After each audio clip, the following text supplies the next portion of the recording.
अंदाज थोडक्यात सांगा. अंतरा नाही ठाव ब्रह्मा स्थळ नाही दाखवत आहे. मुंगीच्या पायाची देवाय मग तुमचं जेवाय की नाही. मग जेव्हा विश्वास ठेवाल का देहावरती ठेवा. बघा थोडं काय करतात. अपूर्ण कधी पूर्ण होत नाही आणि ती पूर्ण कधी अपूर्ण होणार नाही. एवढी भाषा तुम्हाला समजली तर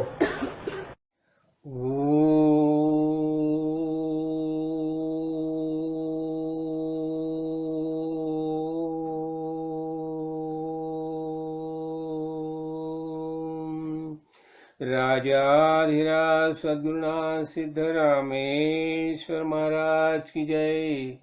राजाधिराज सद्गुरुनाथ श्री भाऊ साहेब महाराज की जय. राजाधिराज सद्गुरुनाथ श्री काळ सिद्धेश्वर महाराज की जय.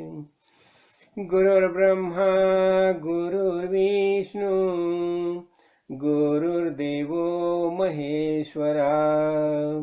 गुरु साक्षात परब्रह्म तस्मै श्री गुरुवे नमः. ब्रह्मानंदं परमसुखदं केवलं ज्ञानमूर्तिं द्वन्द्वातीतं गगनसदृशं तत्त्वमस्यादिलक्ष्यम्. एकं नित्यविमलमचलं सर्वधी साक्षिभूतं भावातीतं त्रिगुणरहितं सद्गुरुं तं नमामि. श्रीगुरुचरणप्रतापे पुण्यपापे झाले त्रिभुवन समतीर्थे ज्ञानगंगे मिळाली. शुभाशुभ पाहता भावना राम झाली. निशिदिनी गुरुराया उन्मनी झोप आली. जय जय रघुवीर समर्थ. राजाधिराज सद्गुरुनाथ सिद्धरामेश्वर महाराज की जय. राजाधिराज सद्गुरुनाथ श्री भाऊ साहेब महाराज की जय. राजाधिराज सद्गुरुनाथ श्री काळ सिद्धेश्वर महाराज की जय. आज वैशाख महिन्याची अमावस्या आहे आणि आजच्या दिवशी एक म्हणजे विशेष. आता सध्या मी उत्तराखंडामध्ये आहे. तर इथं काय म्हणजे आता आपल्याला सगळ्यांना माहिती आहे, आपण आज सगळे वटपौर्णिमा वट सावित्री कळलं ना. म्हणजे वट म्हणजे हा सावित्रीने जो काय हे केलेला आहे. हाँ नहीं मैं तो देखो अभी मैं सोचता हूँ कि अभी मैं उत्तराखंड में हूँ और आज का दिन जो है ना, आज वैशाख मास की अमावस्या है और यह अमावस्या भावुका अमावस्या करके प्रसिद्ध है. समझा ना. तो इसी दिन क्या होता है, इसी दिन यह उत्तराखंड में वट सावित्री जो है ना, वट सावित्री का जो त्योहार जो है वो त्योहार ये अमावस्या का दिन मनाया जाता है. तो हमें तो मालूम है महाराष्ट्र में क्या होता है. महाराष्ट्र में यही त्योहार ये ज्येष्ठ जो आषाढ़ महीने की जो पूर्णिमा जो है वो पूर्णिमा के दिन मनाया जाता है. लेकिन यहाँ मैंने देखा अभी कि सब महिला वर्ग एकदम सोलह श्रृंगार करके सब वट की पूजा करने के लिए निकली थी और वट की पूजा करती है सब. हाँ, तो महाराष्ट्र में ये त्योहार जो है ये ज्येष्ठ पूर्णिमा के दिन होता है. लेकिन यहाँ उत्तराखंड में मैंने देखा कि यहाँ वैशाख अमावस्या जो है तो इसी दिन यह त्योहार मनाया जाता है. तो मैंने सोचा चलो सब भक्तगण तो है. हाँ, और ये जो है तो यही बहाने. और आज दूसरे और एक क्या बात है, आज ऐसा देखिएगा ना तो आज ग्रहण भी है. हाँ, तो सूर्य ग्रहण है और वैशाख अमावस्या भी है. हाँ, और ये अपना वट सावित्री का जो सत्यवान सावित्री वट सावित्री का जो वट पूजा जो करती है, जो त्योहार मनाती है तो वो मनाया जाता है. तो मैंने सोचा कि ठीक है कि अभी ग्रहण भी है, तो ये बहाने हमारा सत्संग हो जाएगा और भगवान नाम का स्मरण हो जाएगा। हाँ, तो इसलिए मैंने सोचा ठीक है। अभी इसलिए मैंने आज सामने क्या लिया है, सामने मैंने खाली ये अपना भगवत गीता जो है, भगवत गीता रखी है और गुरु गीता रखी है। तो भगवत गीता रखी है तो हम क्या करते हैं, तो हमें तो क्या करना पड़ता है, सब जो गुरु जो है, हम देखो गुरु के बारे में बहुत समय ने हमने हमने अनेक बारे समझ लिया है। हाँ, लेकिन जो आदि गुरु जो माना जाता है, क्या बताया जाता है, वसुदेव सुतम देवम कंस चाणूरमर्दनम देवकी परमानंदम कृष्णम वंदे जगद्गुरुम।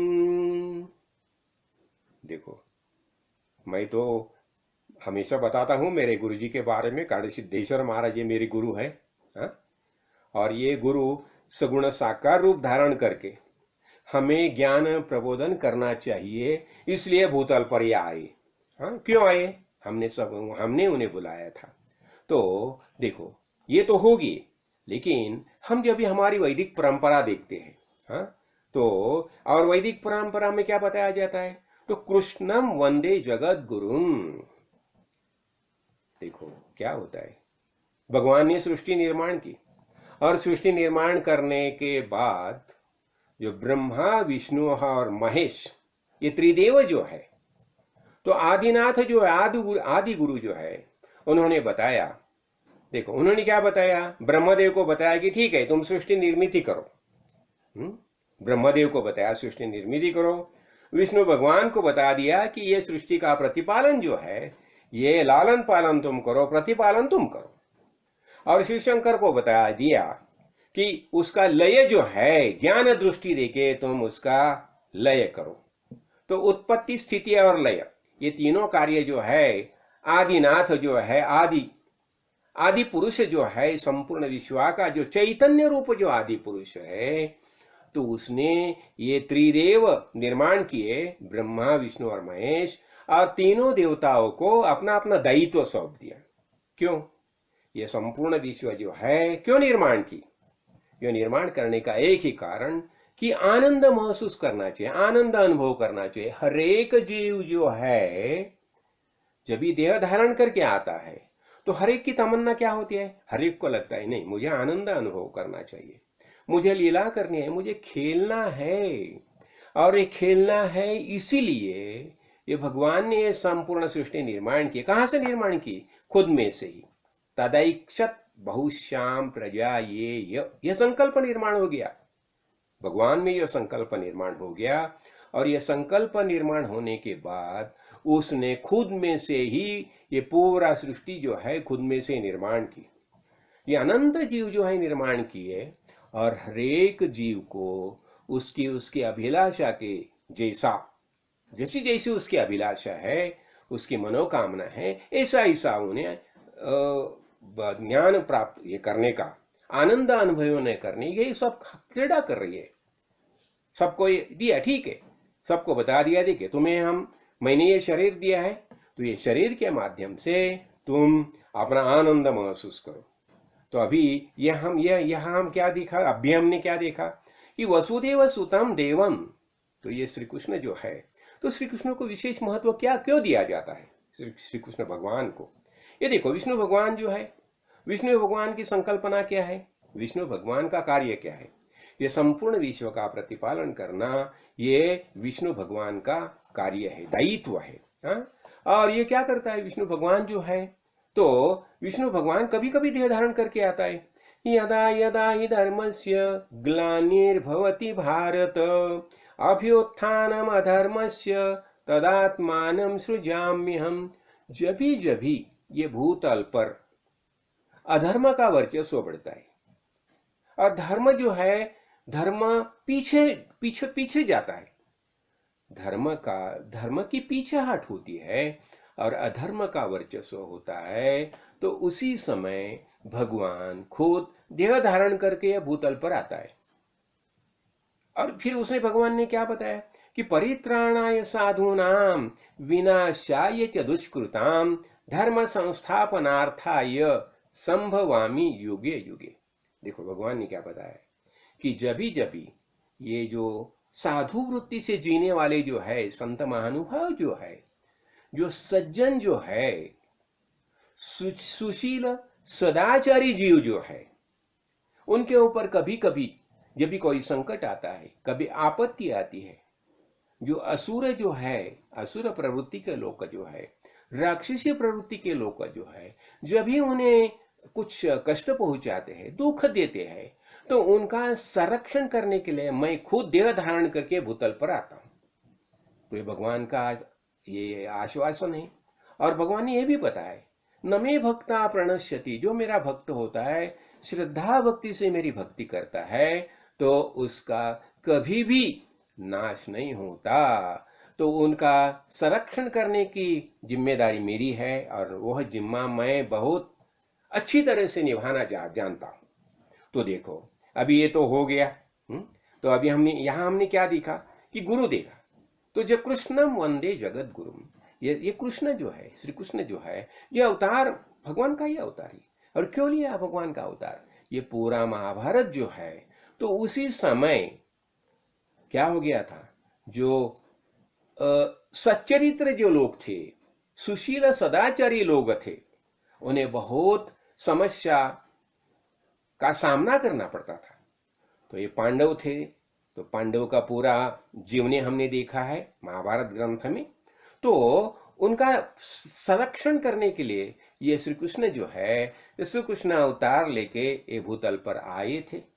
और उसने क्या किया? उसने ये भगवत गीता का प्रबोधन किया, अर्जुन को प्रबोधन किया। देखो अर्जुन के सामने जब ये सब रिश्तेदार आ गए युद्ध करने के लिए, उसके पितामह आए, उसके मामुंजी आए, उसके गुरु आए, कुलगुरु आए, तो भी उन्हें मारना कैसा संभव है? तो अर्जुन के सामने जो प्रश्न निर्माण हो गया था, तो उसी समय अर्जुन ने श्री कृष्ण भगवान को बताया कि कार्पण्य दोष अपवत स्वभाव पृच्छामि त्वाम धर्म सम्मूढ़ चेता यश्रेयस्याम ब्रूहि तन्मे शिष्यस्ते हम शाधिमाम त्वाम प्रपन्नम। अभी ये मेरे सामने धर्म संकट खड़ा हो गया है, तो ऐसी अवस्था में मैं क्या करना चाहिए? तो त्राहिमाम त्राहिमाम, मुझे भी संभालो, मुझे कुछ मार्गदर्शन करो। तो उसी समय श्री कृष्ण भगवान ने क्या किया? उसने ये भगवत गीता का बोध किया, प्रबोधन किया। और ये भगवत गीता जो है, वो पूरी मानव जात जो है, सबके लिए ये ग्रंथ ऐसा ग्रंथ है, ये गुरु ग्रंथ है।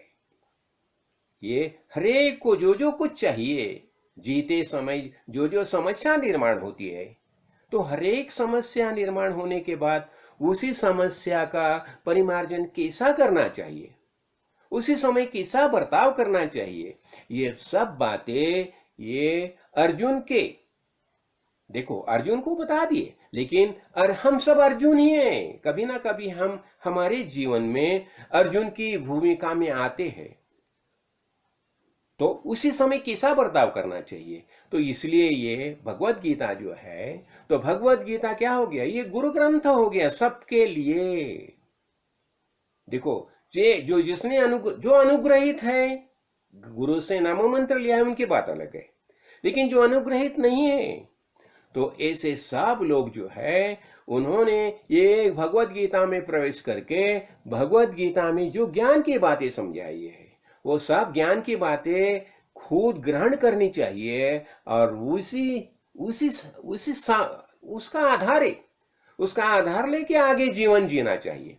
तो इसलिए श्री कृष्ण भगवान को कृष्णम वंदे जगत गुरु करके बताया है। ये पूरा विश्व जो है, ये इसका गुरु कौन है? ये श्री कृष्ण भगवान जगत गुरु है।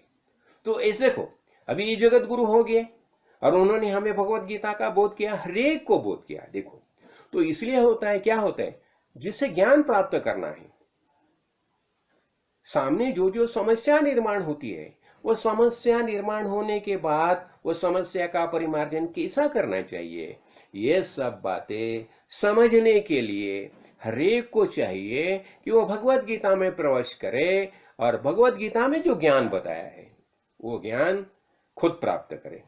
तो ये तो होगी बात। तो अभी आज हम क्या देख रहे हैं? देखो ये अनेक जो ग्रंथ जो है, तो अनेक ग्रंथ में क्या है, ये देखो श्री कृष्ण भगवान का चरित्र बताया है, हमने इसके पहले रामावतार भी देखा, रामचरित्र बताया है। ये भगवान ने जो अनेक अवतार लिए, क्यों, भक्त के कल्याण के लिए अनेक अवतार लिए हैं। और ये अनेक अवतार लेके भगवान ने जो कुछ आचरण किया है, तो वो आचरण हम समझ लेते हैं। तो इसलिए क्या बताया जाता है, हरि कथा, हरि कथा। देखो भगवान ने कैसा बर्ताव किया। तो ये हरि कथा हमें क्या देती है, हमें ज्ञान का प्रबोधन देती है। तो आज हम क्या देखने जा रहे हैं, तो क्या हो गया, देखो ऐसी तो एक बात है, जब भी ये पांडव तो वनवास में चले गए हैं, अभी वनवास में गए और ये वनवास में वनभूमि में रहते हैं, तो ऐसी अवस्था में क्या होता था, तो पांडव तो सत्वगुणी थे और उसी समय भगवान को भाई बड़ा कार्य करना था, संस्कृति के संवर्धन और संरक्षण के लिए एक बड़ा कार्य करना था। और इसलिए भगवान ने क्या किया, ये 5 पांडव है, 5 पांडव कैसे थे, ये सत्वगुणी थे, ब्राह्मण भक्त थे, शुद्ध आचार वाले थे और उन्हें अनेक कठिनाई को सामना करना पड़ता था। और जब भी वो अपना उनका जो ये था ना, प्रण था ना, कि अपना जो इसमें कौरव और पांडव उनका जो द्यूत में, वो द्यूत में पराभव होने के कारण उन्हें 12 वर्ष का वनवास आया था। तो अभी वन में रहते थे। अभी उसी समय अनेक ऋषि मुनि थे, वो क्या करते थे, उन्हें आके उन्हें स्फूर्ति देते थे, उन्हें बताते थे, देखिए देखिए अभी ये तुम अभी ये समस्या हाँ देव सब ये करके है, हाँ समस्या अनुभव कर रही है, बहुत दुखदायी घटनाएं हैं, लेकिन तुम डरो मत, फिक्र मत करो, जल्द ही क्या हो जाएगा, एक ऐसा युद्ध होने वाला है और जो युद्ध में तुम्हारी विजय हो जाएगी। तो ऐसे बता देते एक बातें थे। उसी समय क्या हो गया, मार्कंडेय ऋषि आ गए हैं। तो मार्कंडेय ऋषि जब आए और उनसे मुलाकात हो गई वन में, और फिर धर्मराज ने मार्कंडेय ऋषि को प्रश्न पूछा, देखिए ऋषिवर, अभी मैं तो वन में आया हूं, हम सब 5 भाई वन में है, लेकिन उसके बारे में मुझे ज्यादा दुख नहीं होता, लेकिन मुझे ज्यादा दुख होता है ये द्रौपदी जो है, उसे सब दुख सहन करना पड़ता है, इसके बारे में मुझे ज्यादा खेद होता है, ज्यादा दुख होता है। वास्तव में वो तो याज्ञसेन है, उसने कुछ पाप भी कुछ किए नहीं है, और ऐसी हालत में उसे सब सहन करना पड़ता है, तो उसके बारे में मुझे ज्यादा खेद होता है। तो आप ऐसा कुछ देखा है क्या, कि एक ऐसा कुछ उदाहरण देखा है क्या, कि जिन्हें कुछ महिला देखी है क्या, कुछ स्त्री देखी है कि जिन्हें जिसे ऐसा ही दुख सहन करना पड़ा है। तो उसी समय क्या होता है, तो मार्कंडेय ऋषि बताते हैं, देखिए अभी तुमने जो प्रश्न पूछा है, तो उसके बारे में अभी तुम देखेंगे तो राम और सीता माता जब वनवास में थी, तो वनवास में जब और रावण ने उसे जब उसका हरण किया था, तो रावण के वो अशोक वन में जब रहती थी, वो एक अवस्था थी और उसने भी बहुत दुख सहन किया है। हाँ वो तो हो गया। तो सीता माता के बारे में बता दिया, रामो प्रभु के बारे में बताया, उन्हें की बहुत कष्ट सहन करना पड़ा है।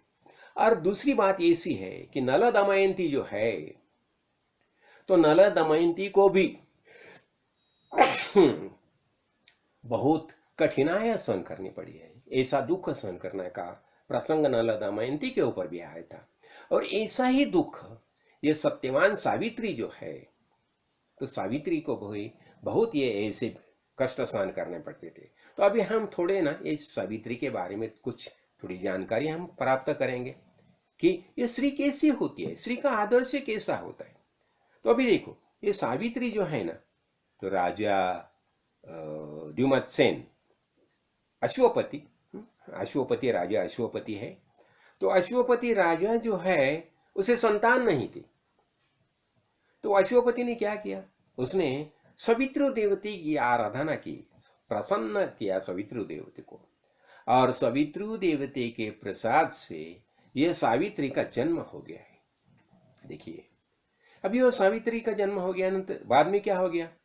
देखो, वो जमाने में एक ऐसी बात थी कि जो लड़कियां होती थी ना, तो लड़कियों को भी बहुत अच्छी शिक्षा दी जाती थी। तो पिताश्री ने क्या किया, सावित्री को सब प्रकार की हमारी परंपरा जो है, वैदिक संस्कृति है, उस सब के बारे में सब ज्ञान दिए थे। वो भी ऐसी तेजस्वी थी, उसके बारे में बहुत लोग सुनते थे, लेकिन कौन सा भी राजकुमार उसे ब्याह के लिए प्रपोजल, हम बोलते हैं ना, तो ब्याह के लिए प्रपोज करने की ये नहीं रखता था, डरते थे सब।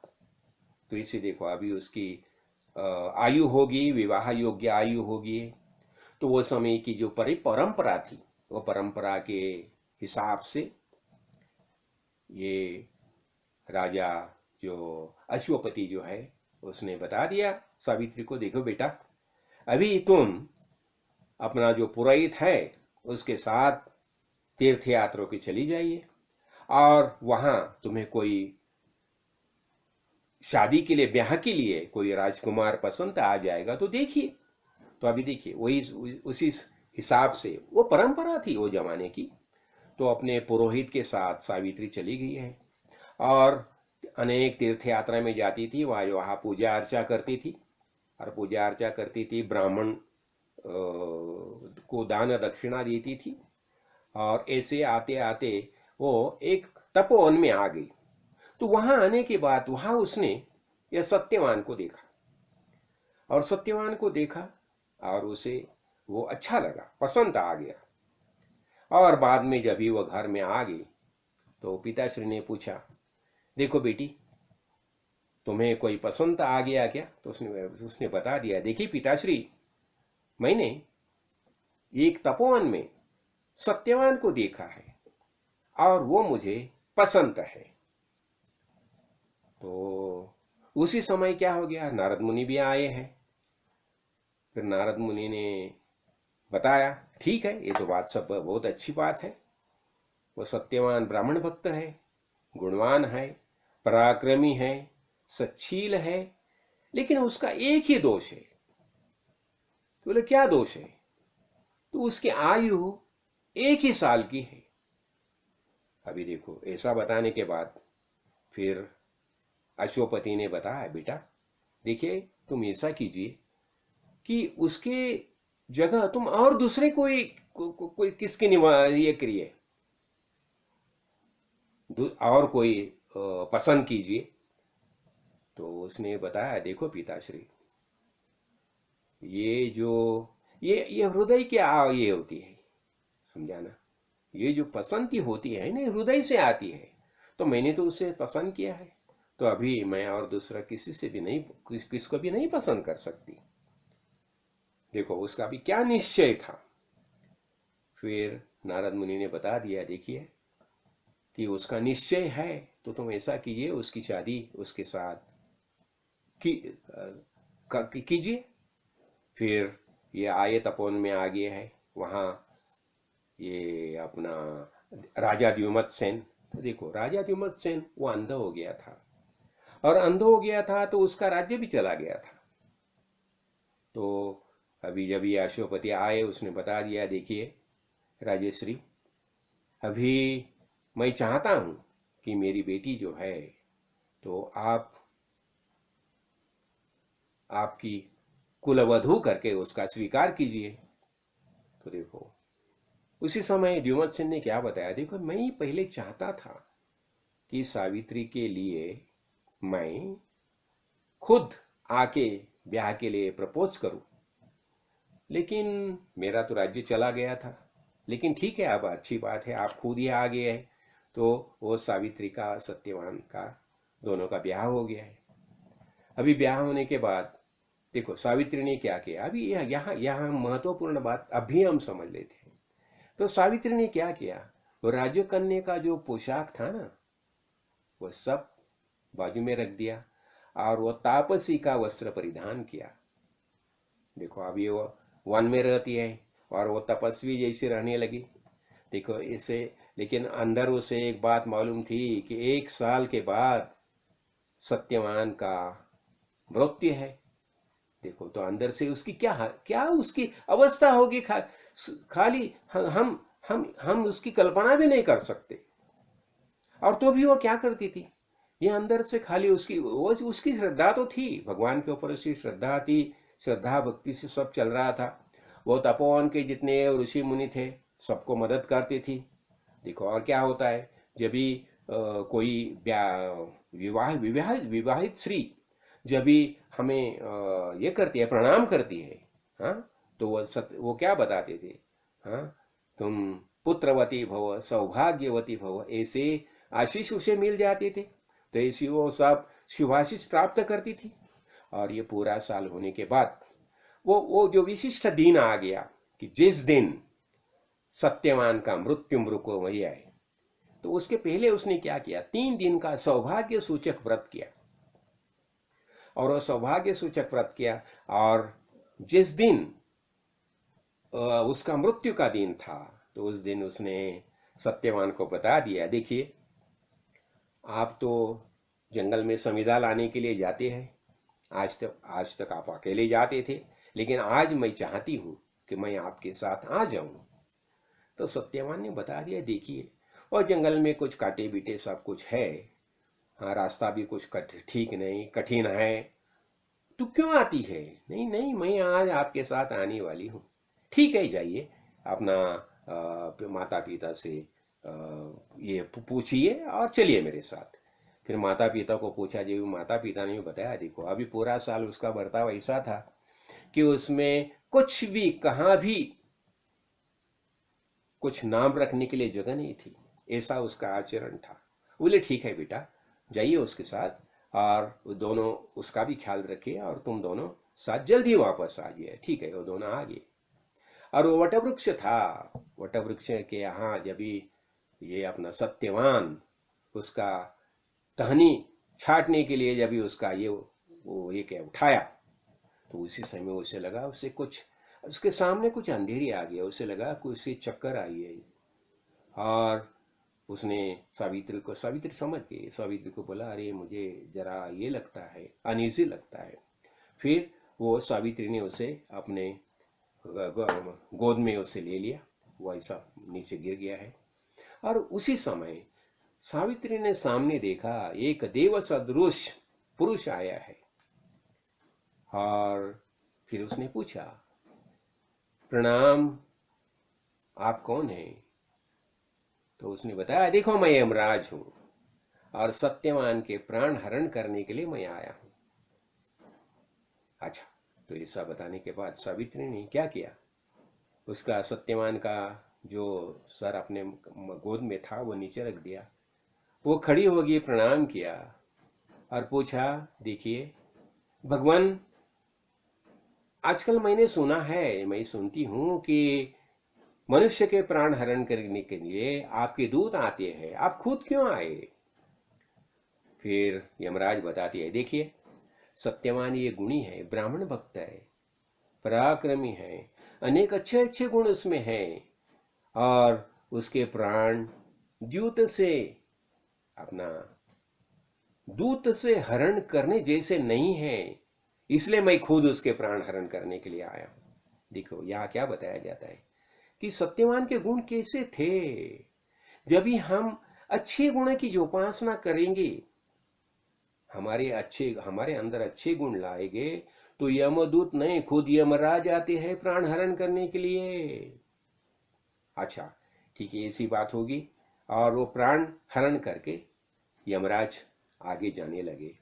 तो सावित्री ने क्या किया, सावित्री उसके पीछे पीछे चलने लगी, बातें करते करते करते। और थोड़ा फासला चलने के बाद धर्मराज ने बता दिया कि ठीक है, तुम्हें जितना आना था उतनी आ गई है, अभी तुम वापस जाइए, और ये सत्यवान के जो शरीर है तो उसका अगला जो कुछ कार्यक्रम है वह सब कीजिए। तो सावित्री ने बता दिया, देखिए प्रभु भगवान कि आपके साथ मैं इतना चल रही हूँ, और जो पतिव्रता स्त्री होती है उसका क्या कार्य होता है, तो पति के साथ जाना वो उसका धर्म होता है। धर्म में बताया है कि उसे पति के साथ ही जाना चाहिए। और आप अभी इतना फासला में आपके साथ चल के आ रही हूँ, और आपसे आपका सत्संग आप संत है, महान है, तो उसके लिए आपका कुछ ना कुछ, ये थोड़ा सा फासला जाने के बाद हमारी मैत्री होती है, मित्रता होती है। अभी मैं तो आपके साथ इतनी चल के आई हूँ, तो आप भगवान, आप करुणा कर है, हाँ, तो आप प्रसन्न होना चाहिए मुझके ऊपर। ठीक है, अभी ये सब, और पतिव्रता श्री होती है, उसका आराध्य क्या होता है, उसे पति के साथ ही जाना चाहिए। पति को छोड़ के वो कहाँ नहीं जा सकते, और पति के साथ जाने में उसे कौन सी भी कठिनाई नहीं महसूस होती। अभी देखो, ये ऐसी कोई सब बात होने के बाद फिर यमधर्म बताती है, देखो आपने अभी जो कुछ बातें की है, तो उसके लिए मैं संतुष्ट हूँ, प्रसन्न हूँ। तो तुम सत्यवान के प्राण छोड़ के एक कौन सा भी वर मुझसे मांगिए। तो क्या होता है, सावित्री क्या बताती है, देखिए, वो बताती है, मेरे ससुर जो है वो अंध है, तो आपकी कृपा से उन्हें दृष्टि प्राप्त हो जाए। फिर धर्मराज बताते हैं कि तथास्तु, और वो आगे चलते जाते हैं। तो भी ये सावित्री जो है उनके पीछे पीछे पीछे चलती है। तो वो बताते हैं कि अभी देखो, बहुत अंतर तुम मेरे साथ ये चलते आ गई है, अभी बहुत हो गया, जितना आना था उतना आ गई है, अभी तुम जाके तुम्हारा जो कार्य है सत्यवान के देह के बारे में वो करो करके। तो ये सावित्री बताती है, देखो ये सत्संग जो होता है महापुरुष का सान्निध्य होता है। देखो यहाँ महत्वपूर्ण बात क्या है, सत्संग और महापुरुष का सान्निध्य जो है उसका प्रभाव कुछ अलग ही होता है। आप परम करुणाकर है, हाँ? आप यम है, और ये पूरा प्रजा जो है उसका पालन बहुत अच्छी तरह से करते हैं आप, इसलिए आपको यमराज बोलता है। आप सूर्य पुत्र है, हाँ, और आप करुणाकर है। ऐसी ऐसी अनेक बातें जब बताती है तो यमराज प्रसन्न होते हैं। वो बताती है, देखिए ये कल्याणी, अभी तुमने जो बातें बताई है ऐसी बातें मैंने किसके मुंह से नहीं सुनी आज तक। तो अभी फिर तुम सत्यवान के प्राण छोड़ के और दूसरा एक और मांगिए। तो क्या बताती है वो बताती है कि मेरे ससुर जो है उनका राज्य चला गया है, तो आपकी कृपा से उन्हें राज्य प्राप्त हो जाए। और दूसरी बात ऐसी है कि वह अपना राज्य जो है, राज्य कारभार जो है, वह धर्म से ही करे, उनके अंदर ब्राह्मण भक्ति रहे और धर्म से ही करे। क्यों? तो उनका सब आचरण जो है कि धर्म के हिसाब से ही होना चाहिए। आजकल क्या होता है, देखिए, जब भी किसी कोई सामर्थ्य प्राप्त हो जाता है ना, वह सामर्थ्य के कारण क्या होता है, उसके अहंकार निर्माण होता है। अहंकार, महत्वाकांक्षा, अहम भाव ये निर्माण हो जाता है, और वो ये हमारे लिए जो भगवान ने जो वरदान दिए हैं उसका अच्छी तरह से कार्य करने के बजाय वो खुद का अहंकार बढ़ाने के लिए सब कार्य करते हैं। तो उन्होंने अहम भाव आ जाता है, वो धर्म से च्युत होते हैं, अधर्म से बर्ताव करने लगते हैं। लेकिन सावित्री ने क्या बताया कि उसने वर में ही ऐसा मांगा कि उनका आचरण कैसा होना चाहिए। उनका आचरण अपना वेद जो है, वेद प्रणीत ही होना चाहिए। वेद उपनिषद में जैसा बताया है, धर्म में जैसा बताया है, आचार्य गुरु ने जैसा बताया है, वैसा ही उनका आचरण होना चाहिए। देखो, ये उसने वर में ही मांग लिया है।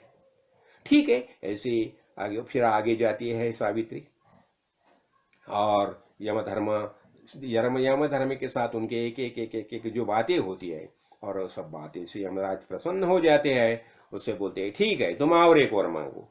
फिर वो क्या बताती है, मेरे पिता जो है उन्हें संतति नहीं है, मैं एक ही बेटी हूं उनके, तो उन्हें 100 पुत्र कैसे, कि जिनका आचरण धर्मपरायण होगा, वो ब्राह्मण भक्त होंगे, उनका अच्छा आचरण होगा, ऐसे उन्हें 100 पुत्र होने चाहिए, ऐसा वरदान मुझे दीजिए।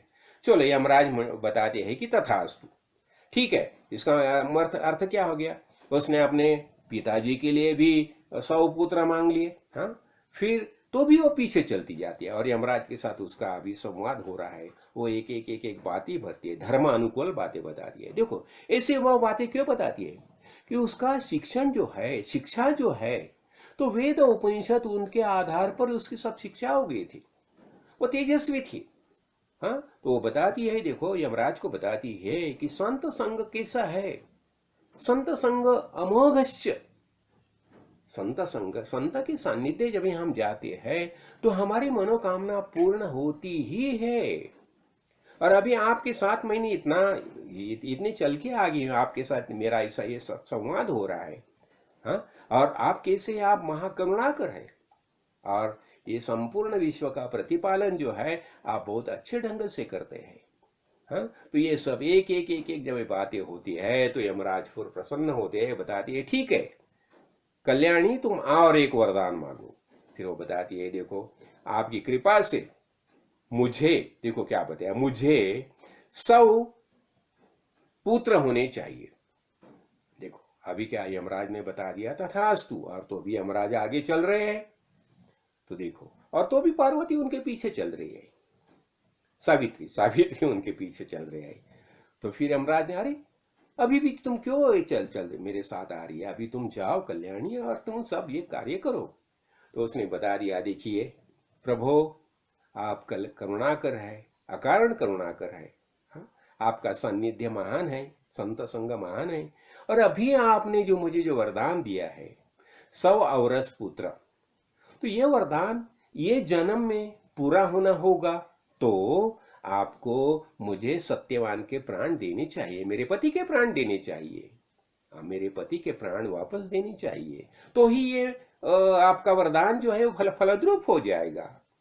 अभी इसी समय फिर यमराज बताते हैं, ठीक है देवी कल्याणी, मैं तुम्हें सत्यवान के प्राण देता हूं और उसे 400, देखो कितना, 400 वर्ष का आयुष्य भी देता हूं। ऐसा हो गया। फिर वहां से सावित्री आई जहां सत्यवान पड़ा है। फिर वहां आने के बाद उसने देखा कि जैसा नींद से जग गया ना, ऐसा सत्यवान हो गया। अरे सत्यवान बोला, अरे मैं कितना समय तक मैं सोया था। तो फिर बाद में उसने ये किया, जगे गया और बोला चलिए अभी घर में। और घर में जब आए तो देखा कि वह सब ब्राह्मण जमा हो गए थे, ऋषि आए थे और सब बताते थे। अभी जब ये दोनों को देखा सब प्रसन्न हो गए। और उसी समय एक एक वो ब्राह्मण बताने लगे, देखो मैं बोला था ना सत्यवान को कुछ नहीं, सावित्री को कुछ नहीं हो जाएगा। क्यों? कि सावित्री को हमने देखा था, उसका हम जब ये उसे देखते थे तो उसका जो चेहरा जो है वो कैसा लगता था, सौभाग्य सूचक लगता था।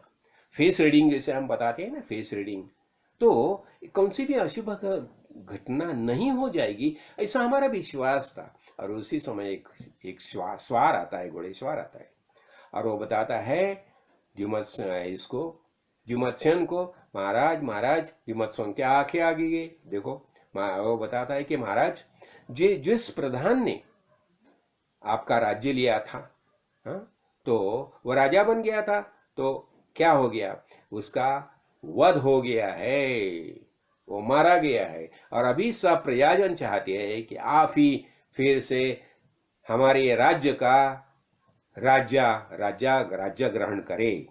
और उसी प्रकार कि यदुमत्सेन जो है उसको राज्य भी मिल गया, बाद में सत्यवान उसका राजकुमार हो गया, और ये सब आनंद ही आनंद हो गया।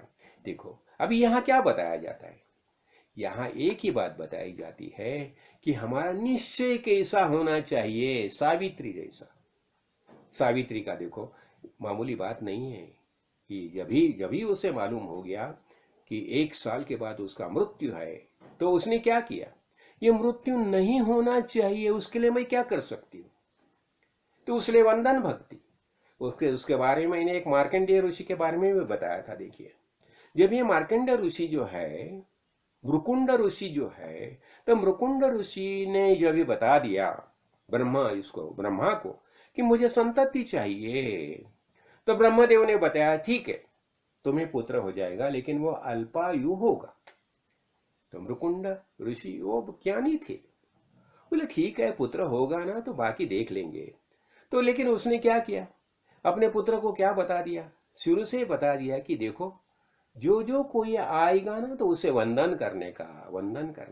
देखो अरे जब भी कुछ ही कोई हमें वंदन करता है, छोटा बेटा, हम क्या बोलते हैं उसे, बोलता है ना कि चिरंजीवी भव, हाँ, यशस्वी भव, कीर्तिवान भव, ऐसा आशीष दिया जाता है। तो ये मार्कंडेय जो है वो सबको प्रणाम करता था और सब उससे आशीर्वाद देते थे, चिरंजीवी भव, यशस्वी भव, कीर्तिवान भव, आयुष्मान भव।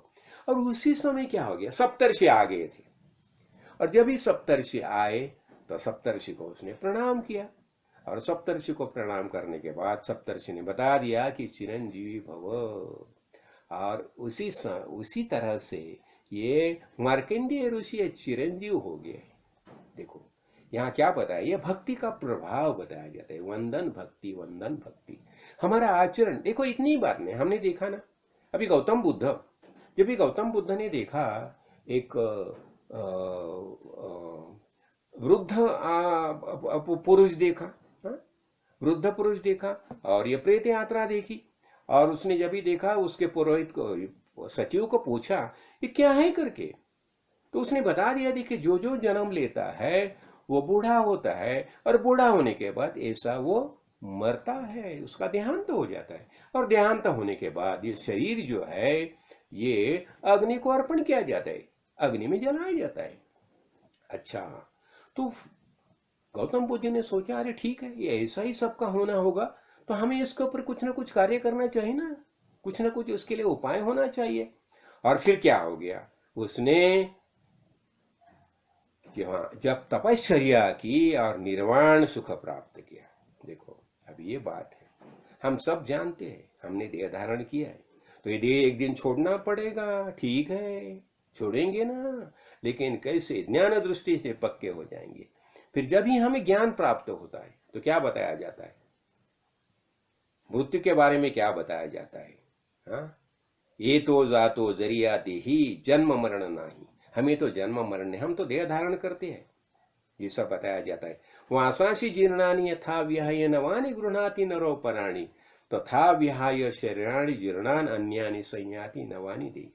जब भी हमें शुद्ध ज्ञान प्राप्त होता है तो हमें पता चलता है अरे मृत्यु किसे मृत्यु है, मैं तो शरीर नहीं हूं, मैं सच्चिदानंद रूप आत्मा हूं। ये हमारी ज्ञान दृष्टि पक्की हो जाती है, और ये ज्ञान दृष्टि पक्की होने के बाद हम निश्चय से बोलते हैं अरे किससे, मरण किसके, अरे मृत्यु है ही नहीं। इसके बारे में मैंने महाभारत में एक कथा बताई थी, जब भी धृतराष्ट्र पूछता है विदुर को मृत्यु के बारे में, तो उसी समय विदुर क्या करता है, विदुर सनत कुमार को बुलाता है, और सनत कुमार आते हैं, और सनत कुमार आने के बाद धृतराष्ट्र पूछता है मृत्यु के बारे में, तो सनत कुमार क्या बताते, अरे मृत्यु है ही नहीं है। ये बताया जाता है कि प्रमाद यही मृत्यु है। इसका अर्थ क्या हो गया, अज्ञान ये मृत्यु है, जो ज्ञानी हो गया उसे मृत्यु नहीं है। फिर मृत्यु किसके लिए, जो अज्ञानी है उसके लिए मृत्यु है, ज्ञानी के लिए मृत्यु है ही नहीं है। वह आता है जाता है, ये देह धारण किया है, तो देह धारण करने के बाद देखो, इसलिए एक महत्वपूर्ण बात है, जब भी हम देह धारण करके भूतल पर आते हैं तो हमें क्या करना चाहिए, हमें ज्ञान प्राप्त करना चाहिए, ज्ञान प्राप्त करना चाहिए। और ज्ञान प्राप्त करने के लिए हमें वेद का अनुसंधान करना चाहिए, गुरु के पास जाना चाहिए। और गुरु हमें क्या बताए, देखो गुरु हमें 4 बातें बताती है, महावाक्य का बोध करते हैं। तो महावाक्य के बारे में हमने देखा है, हाँ, महावाक्य बताई जाती है ना, तो ये महावाक्य जो है तो गुरु हमें महावाक्य बताते हैं। महावाक्य क्या होते हैं, देखो ये ऋग्वेद में बताया है, क्या बताया है कि प्रज्ञानम आनंदम ब्रह्म, क्या बताया कि प्रज्ञानम आनंद ब्रह्म, विशेष प्रकार का ज्ञान जो है यही ब्रह्म है, तो ये हमें प्राप्त करना चाहिए। फिर यजुर्वेद में क्या बताया यजुर्वेद में बताया अहम ब्रह्मास्मि, मैं ही ब्रह्म हूँ, हो गया। फिर सामवेद बताते हैं तत्त्वमसि, तत्त्वमसि, वो परब्रह्म तत्व तुम ही हो। और फिर अथर्ववेद में बताया है अयम आत्मा ब्रह्म, देखो ये आत्मा ही ब्रह्म है। तो ये हमें ज्ञान दृष्टि प्राप्त होती है। और ये ज्ञान प्राप्त होने के बाद क्या होता है, अरे मृत्यु कहाँ है, वास्तव में मृत्यु है ही नहीं। देखो, तो जैसे हम देह धारण करके आते हैं वैसे देह छोड़ के भी जाते हैं। तो ये ज्ञान हमें पक्का होना चाहिए। तो उसके बारे में देखो, मैंने ये अनेक बातें बताई है। तो उसके बारे में एक एक बहुत महत्वपूर्ण एक ये बताया जाता है, समझाना। तो विचार सागर में एक बताया, एक दोहा बताया है, उसमें देखो वो बहुत महत्वपूर्ण दोहा है। और वो मैं आज बताना ही चाहता हूं। क्यों हम सब डरते हैं, क्यों डरते हैं मृत्यु, क्यों मृत्यु के लिए डरना? अरे मृत्यु है ही नहीं है ना, इसलिए ज्ञान प्राप्त करो, शुद्ध ज्ञान प्राप्त करो। कहाँ है मृत्यु? देह का जाना यानी मेरा जाना नहीं है। आज तक अनेक देह किसने धारण किया? मैंने ही किए ना, आज यही देह में हूं। हाँ, और यही बात अरे ये ब्रह्मा विष्णु महेश कहाँ है? ये ब्रह्मा विष्णु महेश सब हमारे ही रूप है ना। हमारे अंदर ब्रह्मदेव है, विष्णु है, महेश है। देखो, ब्रह्म करके हम निर्माण करते हैं, विष्णु करके हम प्रतिपालन करते हैं, और महेश करके हम उनको ज्ञान दृष्टि देते हैं। बच्चों लोग को कौन सिखाते हैं? हम ही सिखाते हैं ना। तो इसका अर्थ क्या हो गया? ब्रह्मा विष्णु महेश हमारे अंदर है। और यह संपूर्ण विश्व क्या है? संपूर्ण विश्व एकमेव अद्वैत चैतन्य है। सब देव देवता कहाँ है? इसलिए मैंने इसके पहले प्रवचन में मैंने बताया था, क्या बताया था? आचार्यान् मां विजानीयान् नावमन्येत करिचित् न मर्त्य बुद्धि असूयेत सर्वदेवमयो गुरु। देखो क्या बताया जाता है। ये आचार्य जो है ना, ये श्री कृष्ण भगवान बताते हैं भागवत में। तो ये आचार्य जो है, गुरु जो है, तो गुरु कौन है? ये गुरु सब मेरे ही रूप है। ये संपूर्ण देव, जो सब देव जो है वो देव गुरु रूप ही है। इसलिए गुरु का निर्गुण निराकार और सगुण साकार ये भी रूप हमने देखे हैं। निर्गुण निराकार का क्या हो गया? ये संपूर्ण चैतन्य जो है ये निर्गुण निराकार गुरु रूप ही है, हो गया। और ये हमारे ज्ञान देने वाले जो गुरु है काड़े सिद्धेश्वर महाराज, यहां बताया ना, कृष्णम वंदे जगत गुरु श्री कृष्ण। ये गुरु कैसे है? ये गुरु, ये चिन्मय तत्व जो है, जब भी उसे लगता है कि मुझे प्रबोधन करना चाहिए, कुछ बोध करना चाहिए, तो बोध करने के लिए माइक शरीर धारण करते हैं। और ये माइक शरीर धारण करे भूतल पर आते हैं और सबको ज्ञान देते हैं। वास्तव में यह निर्गुण निराकार है। ये निर्गुण निराकार सगुण साकार क्यों हो गया? हमें ज्ञान देने के लिए। तो ऐसे ये गुरु तत्व जो है, तो इसके बारे में देखो, एक दोहा मैंने बताया था। अस्ति भाति प्रिय सिंधु में नाम रूप जंजाल, लखी तिहि आत्म स्वरूप निज भई तात्काल नियार। क्या बताया? अस्ति भाति और प्रिय। अस्ति भाति प्रिय का अर्थ क्या हो गया? सत चित आनंद। अस्ति का अर्थ हो गया सत, भाति का अर्थ हो गया चित, और प्रिय का अर्थ हो गया आनंद। तो अस्ति भाति प्रिय, इसका अर्थ हो गया सच्चिदानंद।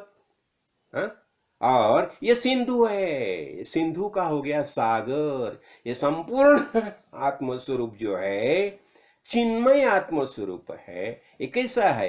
अस्ति भाति प्रिय सच्चिदानंद स्वरूप, ये संपूर्ण आत्मस्वरूप जो है, उसमें ये नाम रूप की जंजाल, ये लहरें लहरती है। लहरें लहरती कैसे? लहरें नाम रूप की। अभी देखो, जैसा जैसा रूप हो गया वैसा नाम दे दिया। भैंस हो गया, कौवा हो गया, मंकी हो गया, ये बंदर बिंदर है ना, सब लंगुर बिंगुर। गाय है, मनुष्य है, जैसा आकार है वैसा नाम दे दिया। तो ये नाम रूप ये रूप जैसा रूप है ऐसा नाम दिया। ये रूप की लहरें लहरती है, ये चिन्मय सागर पर लहरें लहरती है। और जैसे जैसे लहरें है वैसा वैसा नाम दे दिया। जैसा जैसा आकार धारण किया, ये संपूर्ण विश्व जो है ना, आकार जो है ना, वो जैसा आकार है, जैसा वो आकार का हिसाब से सबको नाम दिया। तो नाम और रूप एक ऐसे है, लहरी जैसे। नाम रूप की लहरी है, लहरें लहरती है आत्म स्वरूप के ऊपर। सच्चिदानंद स्वरूप चिन्मय, चिन्मय तत्व जो है आत्म स्वरूप है, उसके ऊपर ये लहरें लहरती है। हाँ? और लखित ही आत्म स्वरूप निजे, पहली तीन क्या है? आत्म स्वरूप है। सच्चिदानंद स्वरूप ये आत्म स्वरूप है, ये लखित ही आत्म स्वरूप निज, यही हमारा सबका स्वरूप है। बस ये ज्ञान हो गया, वही तात्कालीन अलबेड़ा बेड़ा पार हो गया, हमें शुद्ध ज्ञान प्राप्त हो गया। तो ये शुद्ध ज्ञान प्राप्त करने के लिए हमें क्या करना चाहिए? हमें संत संग में आना चाहिए। तो अभी ये सत्यवान सावित्री के बहाने हमने ये सब बातें देखी है। हाँ? और क्या है, कितने कितने बातें हैं, कितने बातें समझाई है हमारे गुरु ने। तो इसलिए हमें क्या करना चाहिए? हमें सत्यम वद, सत्य का मार्ग जो है उससे ही चलना चाहिए। हाँ, धर्मम चर, हाँ, धर्म का आदर्श जो है वह हमें मर्यादा का पालन करना चाहिए। और क्या करना चाहिए? आत्मनिरीक्षण स्वाध्याय, इसलिए बताया जाता है आत्मनिरीक्षण करना चाहिए। आत्मनिरीक्षण, आत्मनिरीक्षण करने के लिए क्या करना चाहिए? स्वाध्याय, इसलिए बताया जाता है स्वाध्यायान मा प्रमदा। और क्या होता है? और अपने लक्ष्य का ज्ञान होना चाहिए। हमें क्या लक्ष्य है? जो देखो, हमें जो प्राप्त करने, हमें हमारा लक्ष्य क्या है? हम खुद कौन है ये हमारा ज्ञान हमें होना चाहिए, यही हमारा लक्ष्य है। हाँ, तो यही लक्ष्य के प्राप्ति साठी हमें सही दिशा का ज्ञान होना चाहिए। तो सही दिशा क्या है? तो सही दिशा का दिग्दर्शन हमें सदगुरु करते हैं, दीक्षा देते हैं ना। दीक्षा दे, इसका अर्थ क्या हो गया? हमें वो सही दिशा का ज्ञान देते हैं। तो इसलिए हम क्या करना चाहिए? सत्य मार्ग, सत्य के मार्ग पर चलूंगे, मर्यादा पालन करना और उत्तरदायित्व पालन करना, और दिशा का ध्यान रखूंगा। जो दिशा में हमें जाना है, हमें कौन सी दिशा में जाना है, हम खुद का ज्ञान प्राप्त करना चाहिए। और खुद का ज्ञान प्राप्त करने के लिए हमें आत्मज्ञान, खुद का ज्ञान होना ही चाहिए। देखिए, तो इसलिए क्या है, जैसा हमें गुरुजी ने बताया है, गुरुजी ने क्या बताया? स्वाध्यायान मा प्रमदा, सत्संगम सततम कुरु, दुस्संग सर्वथैव त्याज्यम। तो मैं एक ही सोचता हूँ, आप ठीक है ना? ठीक है, अब ये ग्रहण भी था ना, तो ग्रहण भी है, अभी तक सूर्य ग्रहण चालू है। क्या 5:42 तक रहेगा वो। तो हमारा ये सूर्य ग्रहण का भी है, तो हमारा सत्संग चालू है। हाँ, तो क्या होता है देखो, इसलिए मैं हमेशा बताता हूँ, ये ग्रहण बीरन जो ने एक अपॉर्चुनिटी समझो, और उसी समय खाली भगवान का ध्यान करो, भगवान का अनुसंधान करो, बाकी तो आता चलता जाता है। हमें एक ही बात करनी चाहिए, क्या है? हमारे सदगुरु का सतत अनुसंधान करना चाहिए। और गुरु ने क्या बताया? अरे ये संपूर्ण विश्व जो है ये मेरा ही रूप है। हाँ, क्या बताया? ये संपूर्ण आकार जो है, आकार निर्माण कहाँ से निर्माण किए? भगवान में खुद में से पूरी सृष्टि निर्माण की। कहाँ से निर्माण की? खुद में से निर्माण की ना।